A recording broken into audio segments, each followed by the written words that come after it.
Chapter 17 गठबंधन। बेला। Edward की धीमी आवाज मेरे पीछे से आई। मैंने मुड़कर देखा कि वह पोर्च की सीढ़ियों पर हल्के से उछल रहा था। उसके बाल दौड़ने से हवा में उड़ रहे थे। उसने मुझे तुरंत अपनी बाहों में खींच लिया, ठीक वैसे ही जैसे उसने पार्किंग में किया था, और मुझे फिर से चूमा। इस चुंबन से मैं डर गई। बहुत ज्यादा तनाव था। उसके होंठ मेरे होंठों को दबा रहे थे। ऐसा लग रहा था जैसे उसे डर हो कि हमारे पास बस इतना ही समय बचा है। मैं खुद को इस बारे में सोचने नहीं दे सकता था। नहीं, अगर मुझे अगले कई घंटों तक इंसान की तरह व्यवहार करना था। मैंने खुद को उससे दूर कर लिया। चलो इस बेवकूफ पार्टी को खत्म करते हैं, मैंने उसकी आंखों में आंखें डाले बिना ही कहा। उसने मेरे चेहरे के दोनों ओर अपने हाथ रखे और तब तक प्रतीक्षा की जब तक मैंने ऊपर नहीं देखा। मैं तुम्हें कुछ नहीं होने दूंगा। मैंने अपने अच्छे हाथों की उंगलियों से उसके होठों को छुआ। मुझे अपने बारे में इतनी चिंता नहीं है। मैं इस बात से हैरान क्यों नहीं हूँ? उसने खुद से पूछा। उसने गहरी सांस ली और फिर वह थोड़ा मुस्कुराया। क्या आप जश्न मनाने के लिए तैयार हैं? उसने पूछा। मैं करा उठा। उसने मेरे लिए दरवाज़ा पकड़ रखा था, अपनी बांह मेरी कमर के चारों ओर सुरक्षित रूप से रखे हुए। मैं 1 मिनट तक वहीं जमी रही। फिर मैंने धीरे से अपना सिर हिलाया। अविश्वसनीय। एडवर्ड ने कंधे उचकाए। एलिस तो एलिस ही रहेगी। कुलेन्स के घर का अंदरूनी हिस्सा एक नाइट क्लब में तब्दील हो गया था। जिस तरह का नाइट क्लब वास्तविक जीवन में अक्सर नहीं दिखता, केवल टीवी पर ही दिखता है। एडवर्ड, एलिस ने एक विशाल स्पीकर के पास से आवाज लगाई। मुझे आपकी सलाह चाहिए। उसने सीढ़ी के एक विशाल ढेर की ओर इशारा किया। क्या हमें उन्हें परिचित और आरामदायक देना चाहिए? या उसने एक की ओर इशारा किया। अलग ढेर, संगीत में अपने स्वाद को शिक्षित। इसे आरामदेह बनाए रखें, एडवर्ड ने सलाह दी। आप घोड़े को सिर्फ पानी तक ले जा सकते हैं। एलिस ने गंभीरता से सिर हिलाया और शैक्षिकी सीडी को एक बॉक्स में फेंकना शुरू कर दिया। मैंने देखा कि उसने सीक्वेन टैंक टॉप और लाल चमड़े की पैंट पहन ली थी। उसकी नंगी त्वचा लाल और बैंगनी रोशनी के प्रति अजीब तरह से प्रतिक्रिया कर रही थी। मुझे लगता है कि मैंने कम कपड़े पहने हैं। आप एकदम सही हैं, एडवर्ड ने असहमति जताई। आप ऐसा करेंगे, एलिस ने संशोधन किया। धन्यवाद, मैंने आह भरी। क्या तुम्हें सच में लगता है कि लोग आएंगे? मेरी आवाज में उम्मीद की किरण कोई भी सुन सकता था। एलिस ने मेरी तरफ मुंह बनाया। हर कोई आएगा, एडवर्ड ने जवाब दिया। वे सभी एकांतप्रिय कलेन्स के रहस्यमय घर के अंदर देखने के लिए बेताब हैं। शानदार, मैंने कराहते हुए कहा। मैं कुछ भी मदद नहीं कर सकता था। मुझे संदेह था कि भले ही मुझे नींद की जरूरत न हो और मैं बहुत तेज गति से चलूं, फिर भी मैं कभी भी एलिस की तरह काम कर पाऊंगा। एडवर्ड ने मुझे एक पल के लिए भी जाने नहीं दिया, मुझे अपने साथ घसीटते हुए ले गया और जैस्पर और फिर कार्लिसले को ढूंढकर उन्हें मेरी अंतर्दृष्टि के बारे में बताया। जब वे सिएटल में सेना पर अपने हमले के बारे में चर्चा कर रहे थे, तो मैं चुपचाप डर के मारे सुन रहा था। मैं बता सकता था कि जैस्पर संख्या के हिसाब से खुश नहीं था, लेकिन वे तान्या के अनिच्छुक परिवार के अलावा किसी से संपर्क करने में असमर्थ थे। जैस्पर ने एडवर्ड की तरह अपनी हताशा को छिपाने की कोशिश नहीं की। ये देखना आसान था कि उसे इतनी बड़ी बाजी के साथ जुआ खेलना पसंद नहीं था। मैं उनके घर आने की उम्मीद में पीछे नहीं रह सकता था। मैं नहीं रुक सकता था। मैं पागल हो जाऊंगा। घर की घंटी बजी। अचानक सब कुछ सामान्य हो गया। कार्लिसले के चेहरे पर तनाव की जगह एक सच्ची और गर्मजोशी भरी मुस्कान आ गई। एलिस ने संगीत की आवाज़ बढ़ा दी और फिर दरवाज़ा खोलने के लिए नाचने लगी। यह मेरे दोस्तों का एक समूह था, जो अकेले वहां पहुंचने के लिए या तो बहुत घबराए हुए थे या फिर बहुत डरे हुए थे। जेसिका दरवाजे पर सबसे पहले आई, माइक उसके ठीक पीछे था। टाइलर, कॉनर, ऑस्टिन, ली, सामंथा और यहाँ तक कि लॉरेन भी सबसे आखिर में आई। उसकी आलोचनात्मक आंखें जिज्ञासा से जगमगा उठीं। वे सभी उत्सुक थे, और फिर जब उन्होंने एक ठाठदार रेव की तरह सजाए गए विशाल कमरे को देखा तो वे अभिभूत हो गए। कमरा खाली नहीं था, सभी कलन। अपनी जगह पर बैठ गए थे, अपने सामान्य आदर्श मानवीय स्वांग को निभाने के लिए तैयार थे। आज रात मुझे लगा कि मैं भी उनके जितना ही अभिनय कर रहा हूँ। मैं जेस और माइक का अभिवादन करने गया, मुझे उम्मीद थी कि मेरी आवाज़ में उत्साह की तीव्रता सही लगेगी। इससे पहले कि मैं किसी और के पास पहुंच पाती, घंटी फिर से बजी। मैंने एंजेला और बेन को अंदर आने दिया, दरवाज़ा खुला छोड़ दिया, क्योंकि एरिक और कैटी अभी सीढ़ियों तक पहुंचने ही वाले थे। मुझे घबराने का कोई और मौका नहीं मिला। मुझे सभी से बात करनी थी, खुश रहना था, एक मेज़बान बनना था। हालांकि पार्टी को एलिस, एडवर्ड और मेरे लिए एक संयुक्त कार्यक्रम के रूप में बिल किया गया था, लेकिन इस बात से इनकार नहीं किया जा सकता था कि मैं बधाई और धन्यवाद के लिए सबसे लोकप्रिय लक्ष्य थी। शायद इसलिए क्योंकि एलिस की पार्टी की रोशनी में कुलेंस थोड़े गलत लग रहे थे। शायद इसलिए क्योंकि उन रोशनी ने कमरे को मंद और रहस्यमय बना दिया था। ऐसा माहौल नहीं है कि एम्मेट जैसे किसी व्यक्ति के बगल में खड़े होने पर आपका औसत इंसान आराम महसूस करे।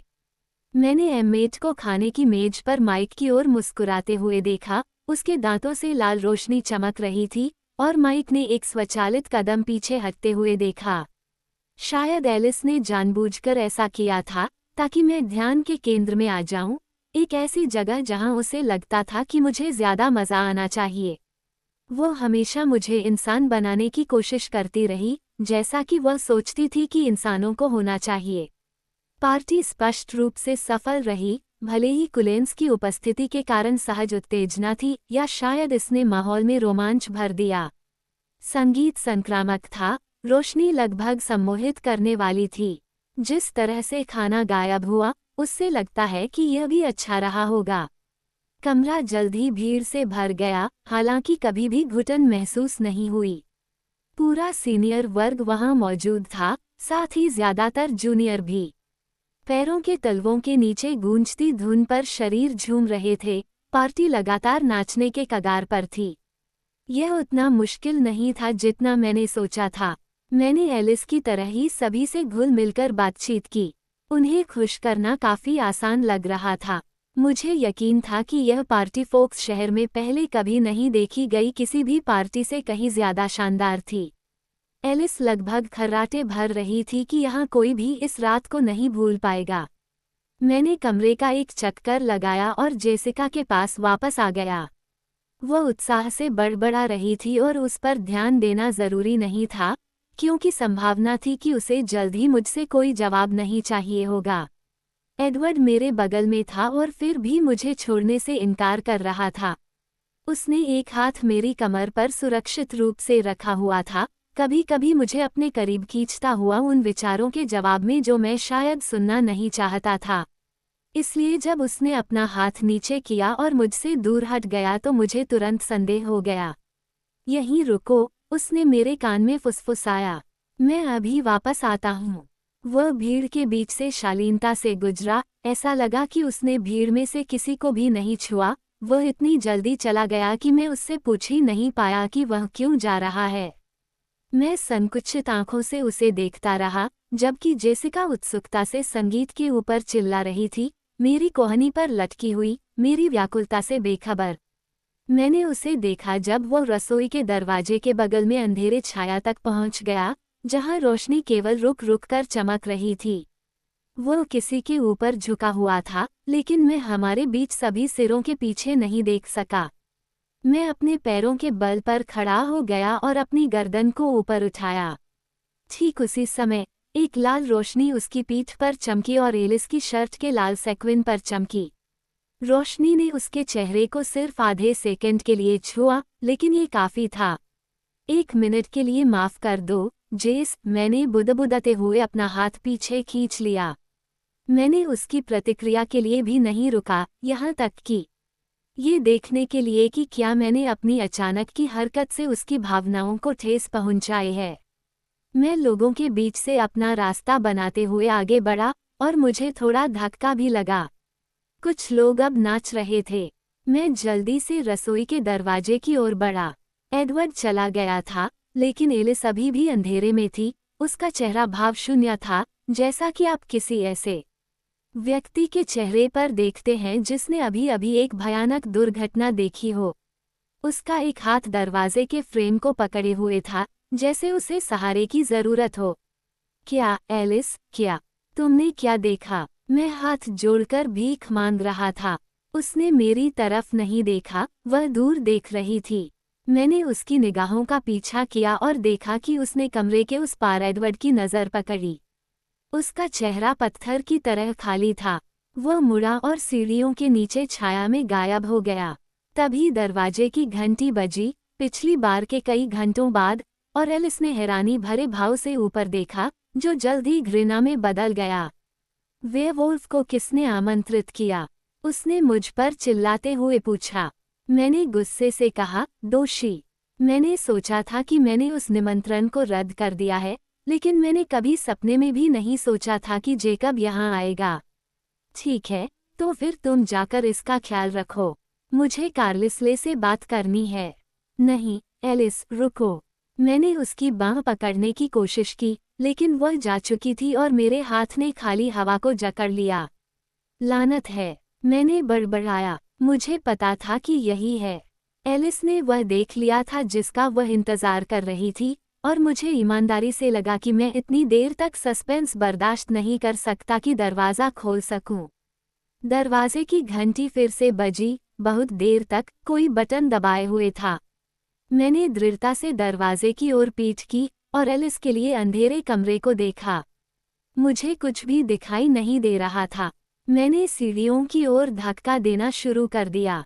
अरे, बेला! जेकब की गहरी आवाज ने संगीत में एक खामोशी पैदा कर दी, और अपने नाम की ध्वनि सुनकर मैंने न चाहते हुए भी ऊपर देखा।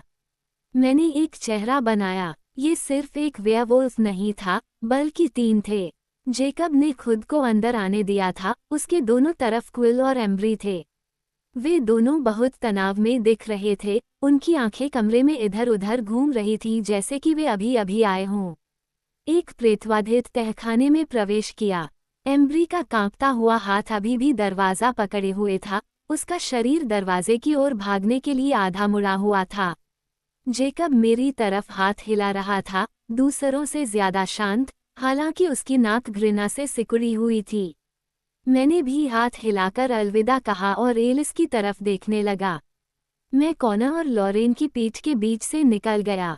वह अचानक कहीं से आया, उसने मेरे कंधे पर हाथ रखा और मुझे रसोई के पास की छाया की ओर खींच लिया। मैं उसकी पकड़ से बच गया, लेकिन उसने मेरी कलाई पकड़ ली और मुझे भीड़ से बाहर खींच लिया। उन्होंने कहा, ये मैत्रीपूर्ण स्वागत था। मैंने अपना हाथ छुड़ाया और उस पर क्रोधित होकर पूछा, तुम यहाँ क्या कर रहे हो? तुमने मुझे आमंत्रित किया था, याद है? यदि मेरा दाहिना हुक आपके लिए बहुत सूक्ष्म था, तो मुझे अनुवाद करने दें, वह आपको आमंत्रित कर रहा था। बहुत खराब खेल मत खेलो। मैं तुम्हारे लिए स्नातक उपहार और सब कुछ लाया हूँ। मैंने अपनी बाहें अपनी छाती पर रख लीं। मैं अभी जेकब से लड़ना नहीं चाहता था। मैं जानना चाहता था कि एलिस ने क्या देखा था और एडवर्ड और कार्लिसले इसके बारे में क्या कह रहे थे। मैंने जेकब के चारों ओर अपना सिर घुमाया, उन्हें ढूंढने लगा। इसे वापस स्टो में ले जाओ, जैक। मुझे कुछ करना है। वह मेरी दृष्टि की रेखा में आ गया और मेरा ध्यान आकर्षित करने लगा। मैं इसे वापस नहीं ले सकता।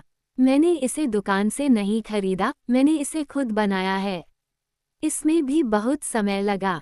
मैं फिर से उसके इर्द गिर्द झुका, लेकिन मुझे कलन में से कोई भी नजर नहीं आया। वे कहाँ चले गए थे? मेरी आंखें अंधेरे कमरे को स्कैन कर रही थीं। ओह, चलो, बेल, ऐसा मत दिखाओ कि मैं यहाँ नहीं हूँ। मैं नहीं हूँ। मैं उन्हें कहीं नहीं देख पाया। देखो, जैक, मेरे दिमाग में अभी बहुत कुछ चल रहा है। उसने अपना हाथ मेरी थोड़ी के नीचे रखा और मेरा चेहरा ऊपर खींचा। क्या मैं आपका पूरा ध्यान कुछ सेकंड के लिए चाहूंगा, मिस स्वान? मैं उसके स्पर्श से दूर हट गई। अपने हाथ अपने पास रखो, जेकब, मैंने फुसफुसाते हुए कहा। माफ करना, उसने तुरंत कहा, आत्मसमर्पण में अपने हाथ ऊपर उठाते हुए। मुझे सच में खेद है। उस दिन के बारे में भी, मेरा मतलब है, बहुत। मुझे तुम्हें इस तरह चूमना नहीं चाहिए था। ये गलत था, मुझे लगता है। खैर, मुझे लगता है कि मैंने खुद को ये सोचकर धोखा दिया कि तुम चाहती हो कि मैं ऐसा करूं। ये कितना उत्तम वर्णन है, मैं चकित हूँ। अच्छा बनो, तुम मेरी माफ़ी स्वीकार कर सकते हो, तुम्हें पता है। ठीक है, माफ़ी स्वीकार है। अब, अगर आप मुझे एक पल के लिए माफ़ कर दे तो। ठीक है, उसने बुदबुदाया और उसकी आवाज़ पहले से इतनी अलग थी कि मैंने एलिस को ढूंढना बंद कर दिया और उसके चेहरे को ध्यान से देखा। वो अपनी आंखें छिपाते हुए फर्श को घूर रहा था। उसका निचला होंठ थोड़ा सा बाहर निकला हुआ था। मुझे लगता है कि तुम अपने असली दोस्तों के साथ रहना पसंद करोगी, उसने उसी हारे हुए स्वर में कहा। मैं समझ गया, मैंने कराहते हुए कहा, ओह जैक, तुम्हें पता है कि यह उचित नहीं है। क्या मैं तुम्हें ऐसा करना चाहिए? मैं आगे झुकी, ऊपर की ओर देखते हुए उसकी आंखों में देखने की कोशिश कर रही थी। फिर उसने मेरी नज़रों से बचते हुए मेरे सिर के ऊपर से देखा। जैक, उसने मेरी ओर देखने से इनकार कर दिया।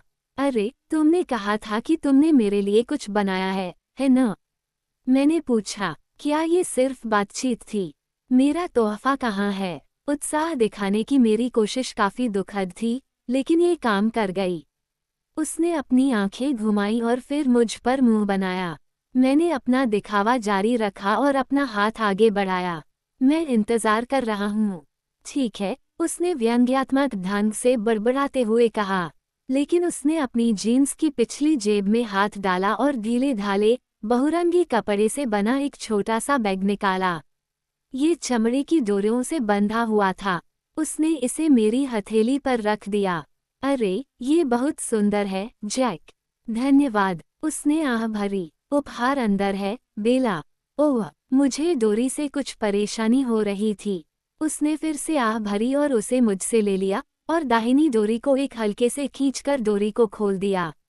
मैंने उसे पकड़ने के लिए अपना हाथ आगे बढ़ाया, लेकिन उसने बैग को उल्टा करके मेरे हाथ में कुछ चांदी का टुकड़ा हिलाया। धातु की कड़ियां एक दूसरे से टकराकर धीरे से टकराईं। उन्होंने स्वीकार किया, मैंने कंगन नहीं बनाया, केवल आकर्षण बनाया है। चांदी के कंगन की एक कड़ी में लकड़ी की एक छोटी सी नक्काशी लगी हुई थी। मैंने इसे करीब से देखने के लिए अपनी उंगलियों के बीच पकड़ा। यह आश्चर्यजनक था कि इस छोटी मूर्ति में कितनी बारीकियां शामिल थीं। छोटा भेड़िया बिल्कुल वास्तविक था। इसे लाल भूरे रंग की लकड़ी से भी उकेरा गया था जो उसकी त्वचा के रंग से मेल खाती थी। ये बहुत सुंदर है, मैंने फुसफुसाते हुए कहा।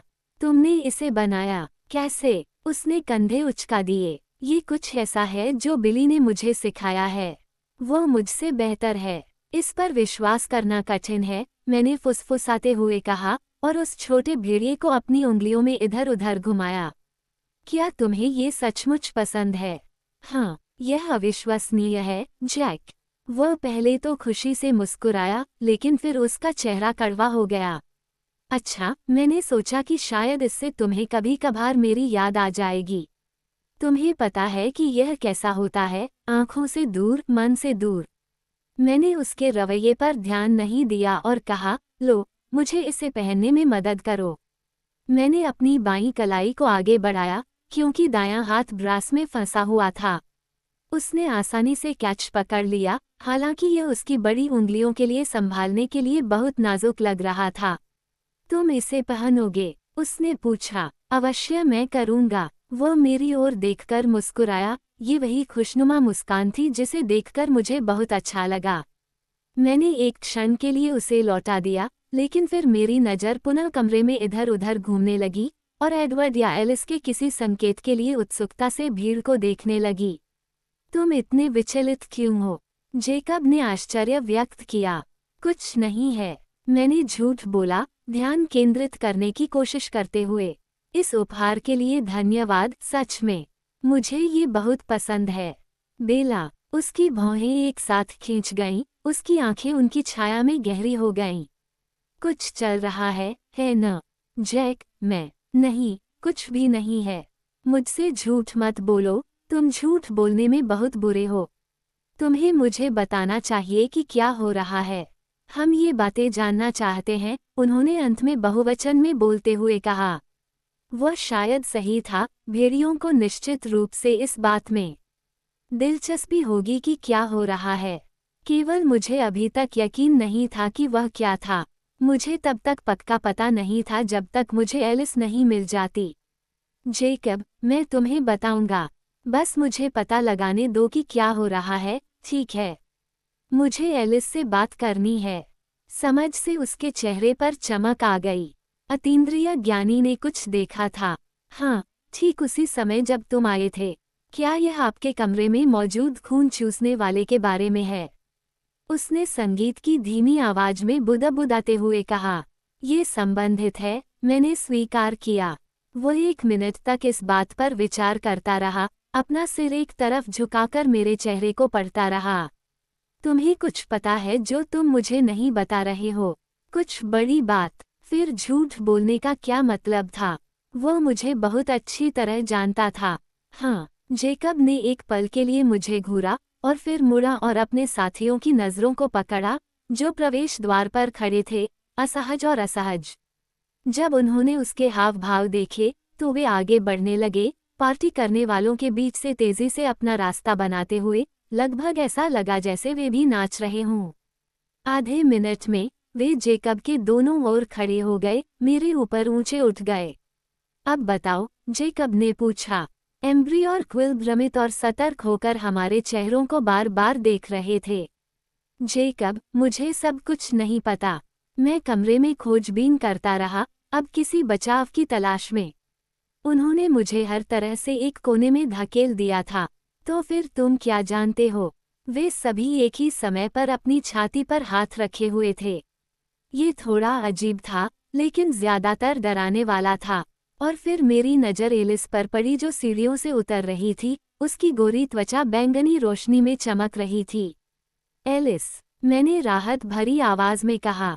जैसे ही मैंने उसका नाम पुकारा, उसने मेरी तरफ देखा, भले ही उसकी आवाज इतनी तेज थी कि मेरी आवाज दब जानी चाहिए थी। मैंने उत्सुकता से हाथ हिलाया और उसके चेहरे को देखा क्योंकि वह मेरे ऊपर झुके हुए 3 वेयरवुल्फ को देख रही थी। उसकी आंखें सिकुड़ गईं, लेकिन उस प्रतिक्रिया से पहले उसका चेहरा तनाव और भय से भरा हुआ था। जब वह मेरी तरफ भागी तो मैंने अपने होंठ काट लिए। जेकब, क्विल और एम्ब्री सभी असहज भाव से उससे दूर हो गए। उसने अपनी बांह मेरी कमर पर रख दी। मुझे तुमसे बात करनी है, उसने मेरे कान में फुसफुसाया। अरे जैक, मैं तुमसे बाद में मिलूंगी, मैंने बुदबुदाते हुए कहा जब हम उनके आसपास बैठे। जेकब ने हमारा रास्ता रोकने के लिए अपना लंबा हाथ आगे बढ़ाया और दीवार पर अपना हाथ टिका दिया। अरे, इतनी जल्दी मत करो। एलिस ने उसकी ओर आंखें फैलाकर और अविश्वास से देखा। माफ करें, हमें बताओ क्या हो रहा है, उसने गुर्राहट के साथ पूछा। जेस्पर सचमुच कहीं से भी प्रकट हो गया। एक पल में दीवार के सहारे सिर्फ एलिस और मैं थे। जेकब ने हमारा बाहर निकलना रोक दिया और फिर जेस्पर जैक की बांह के दूसरी तरफ खड़ा था, उसका चेहरा डरावना लग रहा था। जेकब ने धीरे से अपना हाथ पीछे खींच लिया। ये सबसे अच्छा कदम लग रहा था, इस धारणा के साथ कि वह उस हाथ को रखना चाहता था। हमें जानने का अधिकार है, जेकब ने एलिस को घूरते हुए कहा। जेस्पर उनके बीच में आ गया और तीनों वेयरवुल्फ ने खुद को संभाल लिया।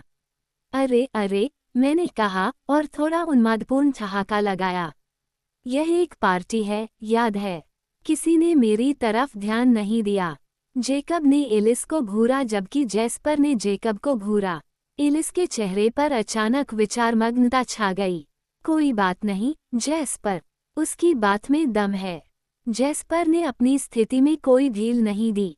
मुझे यकीन था कि यह सस्पेंस 1 सेकंड में ही मेरे सिर को चीर देगा। तुमने क्या देखा, एलिस? वो एक क्षण तक जेकब को देखती रही, फिर मेरी ओर मुड़ी। जाहिर है उसने उन्हें सुनने का मौका देना चाहा था। निर्णय हो चुका है, आप सिएटल जा रहे हैं। नहीं, मुझे लगा कि मेरे चेहरे का रंग उड़ गया है। मेरा पेट लड़खड़ा गया। वे यहाँ आ रहे हैं, मैंने घुटते हुए कहा। क्विल्यूट लड़के चुपचाप देख रहे थे, हमारे चेहरों पर भावनाओं के हर अचेतन खेल को पढ़ रहे थे। वे अपनी जगह पर जड़वत थे, फिर भी पूरी तरह से स्थिर नहीं थे। तीनों जोड़ी हाथ कांप रहे थे। हाँ, फोक्स तक, मैंने फुसफुसाकर कहा। हाँ, के लिए। उसने मेरा सवाल समझते हुए सिर हिलाया। एक ने आपकी लाल शर्ट ले ली। मैंने निगलने की कोशिश की। जेस्पर के चेहरे पर निराशा थी। मैं समझ सकता था कि उसे वेयरवुल्फ के सामने इस बारे में बात करना पसंद नहीं था, लेकिन उसे कुछ कहना था। हम उन्हें इतनी दूर नहीं आने दे सकते।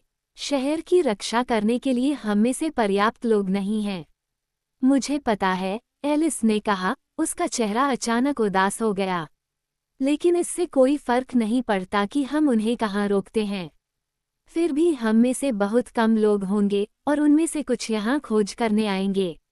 नहीं, मैंने फुसफुसाकर कहा। पार्टी के शोर ने मेरे इनकार की आवाज़ को दबा दिया।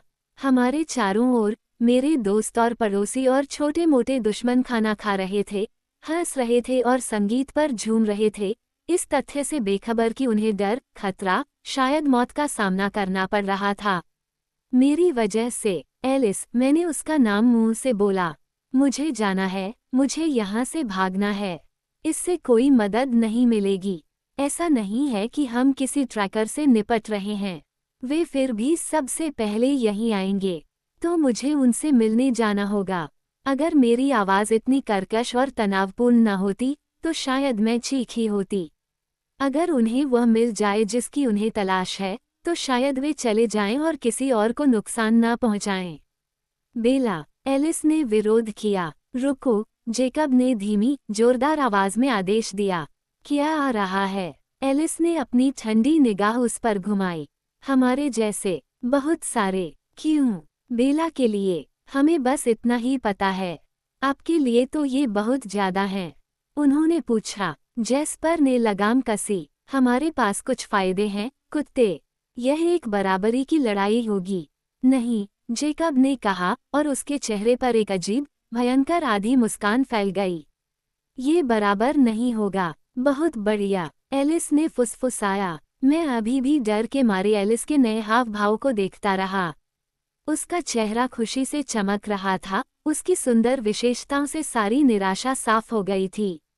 वह जेकब की ओर देखकर मुस्कुराए और वह भी मुस्कुराया। सब कुछ गायब हो गया, जाहिर है, उसने उसे एक आत्मसंतुष्ट स्वर में बताया। यह असुविधाजनक है, लेकिन सभी बातों को ध्यान में रखते हुए मैं इसे स्वीकार कर लूंगी। हमें समन्वय करना होगा, जेकब ने कहा। ये हमारे लिए आसान नहीं होगा। फिर भी, यह आपसे ज्यादा हमारा काम है। मैं इतना आगे नहीं जाऊंगा, लेकिन हमें मदद की जरूरत है। हम इसमें ज्यादा मीन मेख नहीं निकालेंगे। रुको, रुको, रुको, रुको, मैंने उन्हें बीच में टोका। एलिस अपने पैरों पर खड़ी थी, जेकब उसकी तरफ झुका हुआ था, उन दोनों के चेहरे उत्साह से चमक रहे थे, दोनों की नाक गंध से सिकुड़ गई थी। वे बेसब्री से मेरी तरफ देख रहे थे। समन्वय, मैंने दांतों तले दबाकर दोहराया। आपने सचमुच नहीं सोचा था कि आप हमें इससे दूर रखेंगे? जेकब ने पूछा। आप इससे दूर रहेंगे? तुम्हारा मनोवैज्ञानिक ऐसा नहीं सोचता। एलिस, उन्हें मना करो, मैंने जोर देकर कहा। वे मारे जाएंगे। जेकब, क्विल और एम्ब्री सभी जोर से हंस पड़े। बेला, एलिस ने शांत स्वर में कहा, अलग अलग हम सब मारे जा सकते हैं। साथ में, कोई समस्या नहीं होगी। जेकब ने अपनी बात पूरी की। क्विल फिर हंसा। कितने? क्विल ने उत्सुकता से पूछा। नहीं, मैंने चिल्लाकर कहा। एलिस ने मेरी तरफ देखा तक नहीं। आज 21 बदल रहा है, लेकिन संख्याएं कम हो रही हैं। क्यों? जेकब ने उत्सुकता से पूछा। लंबी कहानी है, एलिस ने अचानक कमरे में चारों ओर देखते हुए कहा। और यह इसके लिए सही जगह नहीं है। आज रात बाद में। जेकब ने दबाव डाला। हाँ, जेस्पर ने उसे उत्तर दिया। हम पहले से ही एक रणनीतिक बैठक की योजना बना रहे थे। यदि आप हमारे साथ लड़ने जा रहे हैं, तो आपको कुछ निर्देश की आवश्यकता होगी। अंतिम भाग पर सभी भेड़ियों ने अप्रसन्न चेहरा बनाया। नहीं, मैंने विलाप किया। यह अजीब होगा, जेस्पर ने सोच समझकर कहा। मैंने कभी साथ काम करने के बारे में नहीं सोचा था। ये पहली बार होगा, इसमें कोई संदेह नहीं है। जेकब ने सहमति जताई। वह अब जल्दी में था। हमें सैम के पास वापस जाना है। कितने बजे? तुम्हारे लिए क्या देर हो चुकी है? तीनों ने आंखें घुमाईं। कितने बजे? जेकब ने दोहराया। 3 बजे। कहाँ? हो फॉरेस्ट रेंजर स्टेशन से लगभग 10 मील उत्तर की ओर पश्चिम से यहाँ आइए और आप हमारी गंध का अनुसरण कर सकेंगे। हम वहाँ होंगे। वे जाने के लिए मुड़े। रुको, जैक, मैंने उसे पीछे से आवाज दी।